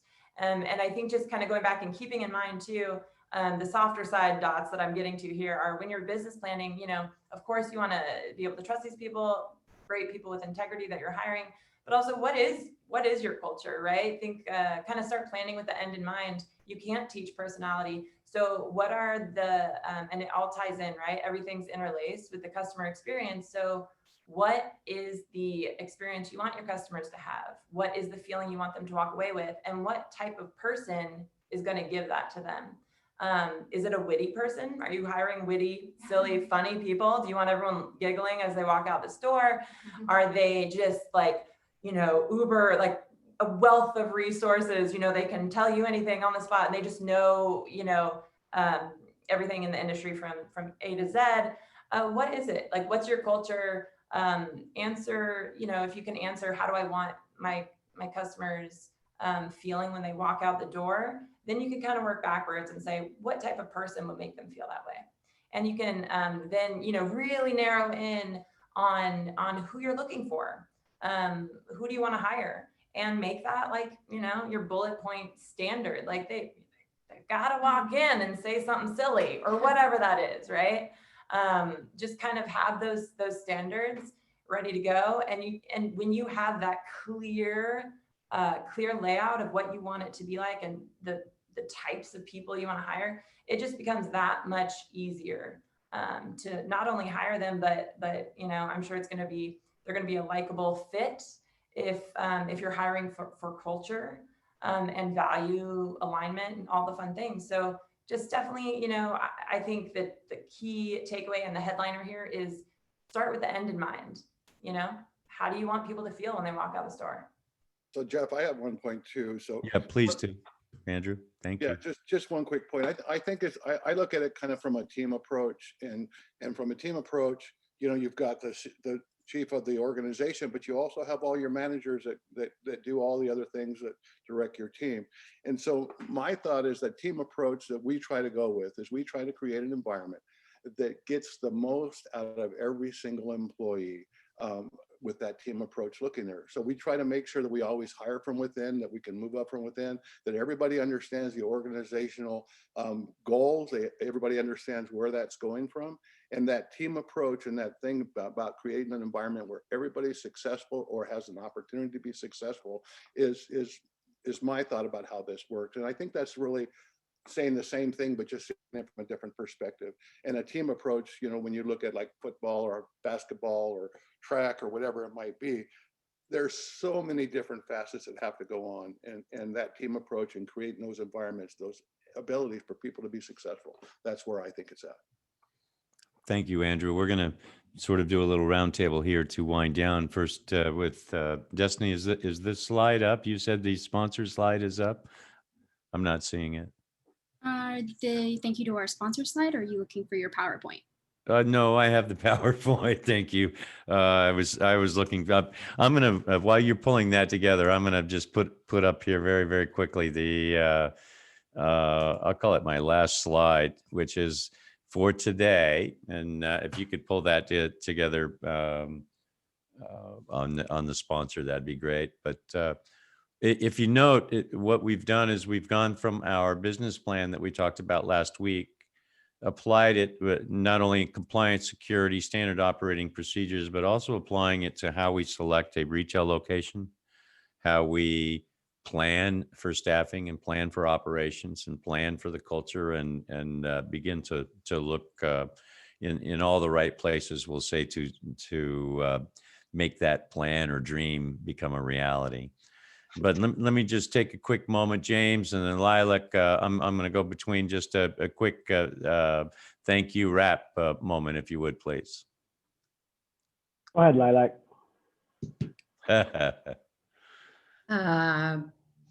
Sure. I mean, I think just to keep it short, Focused. It's a roller coaster. You have to keep in mind that it's not an easy business.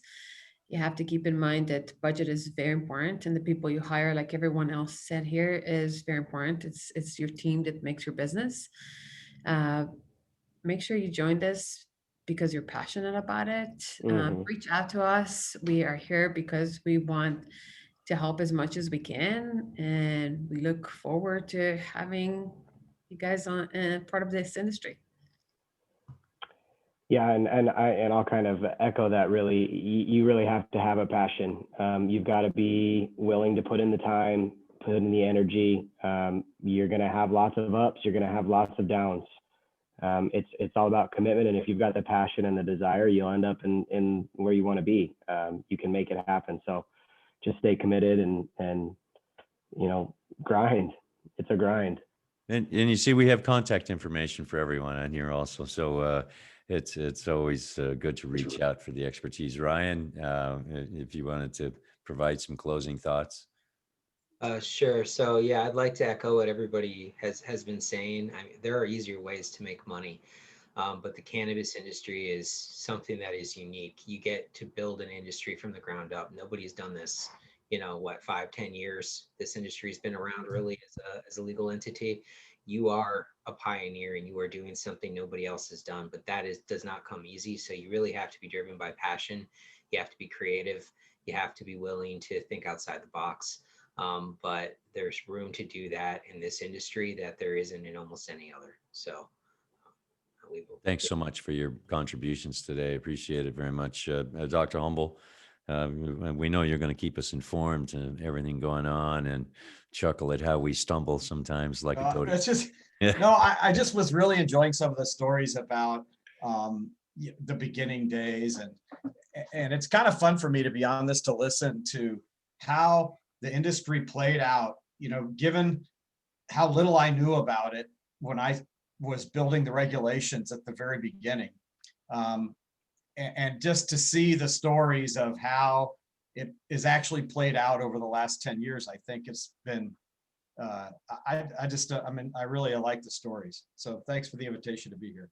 And we appreciate your efforts in helping us move along with this program and the development very much. Dr. Bobra, we're coming to you next. Oh, well, I just want to say one of the things I start my lectures with, your gift is in your hands and your prosperity is in your gift.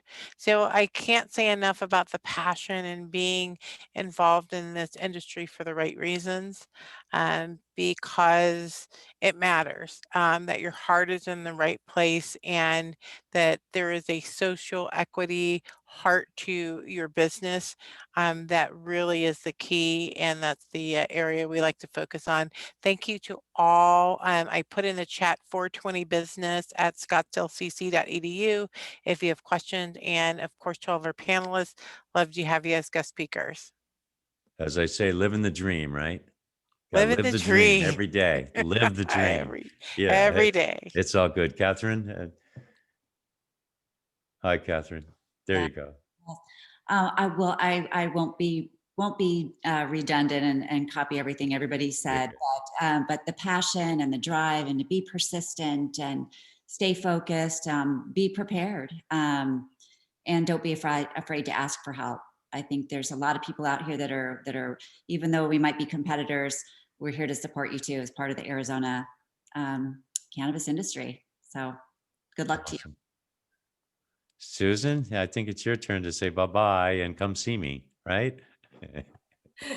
Yeah, this was very enjoyable. Thank you, all the panelists. It's been an honor, and it's really refreshing to know that it wasn't just my story, that everybody went through these challenges and obstacles, but we're still here. Like Ryan said, if it's just about revenue, we could be doing other businesses and actually make money much more faster, efficiently, and effectively. I think there are reasons why we're all here. And I think that there's a purpose behind it. And I think that's why this business, cannabis industry, I almost feel like it's like a philanthropic business, although we're not just giving out money, but I think there are so much more that we're sharing. And this plant itself, it's so much to study. And so I'm glad I changed my course. Instead of going into pharmaceutical industry, I say I'm in the pharmaceutical with FARM. So it was very enjoyable to connect with all of you. Like all these people, amazing leaders have shared.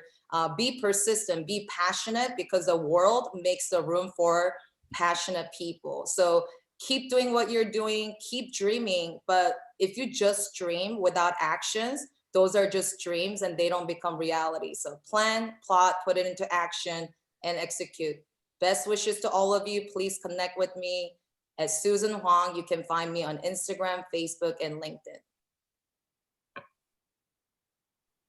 Snaps for you, Susan. Thank you for that, the last part. Are you muted? Jeff, are you muted? Oh, how's that? I forgot. I grabbed my mic and I muted it at the same time. But did I give everyone an opportunity? Caleb, any last minute shots? I believe you got everybody taken care of. Just again, I think the biggest thing we took away from is that perseverance, and expect to learn a lot about yourself and learn a lot about business in the process. And you learn a lot about people and how to find where we fit in the world. It's kind of a microcosm for life of going into business and starting. So good luck, and just know that there's a lot of people out there that want to help, and reach out. I mean, we're here. That's why we're all a part of this program, is to see how we can help others along this journey. So thank you, everybody. Thank you. I'd like to just close. Yeah, go ahead, Andrew. One quick thing. The business is consolidating now, and the terms of running a business is getting better and better. 7 years ago, it was a lot tougher than it is today to get a little bit of banking and some other things. And I think that that's going to be changing over the next year with the new Democratic administration in. So some, it could be by the end of the year, when the social equity comes around, that the consolidation and the banking might even be available. So I think that this is a great time to get in. I really appreciate the educational from the university and so forth. And I think that there's real opportunities out there for people to do great business. Awesome. Thanks, Andrew. Next week, we're going to talk about cultivation. We've got some great experts coming on. And between now and then, there are some things you can do. You can research some more. You can look out, type in building a dispensary, or type in running a dispensary. There's some great industry trade books out there that can help you to learn some more. But until then, thank you very much for participating. We'll see you all next week. Take care. Bye-bye. Bye, thank you. Thank you. Bye-bye.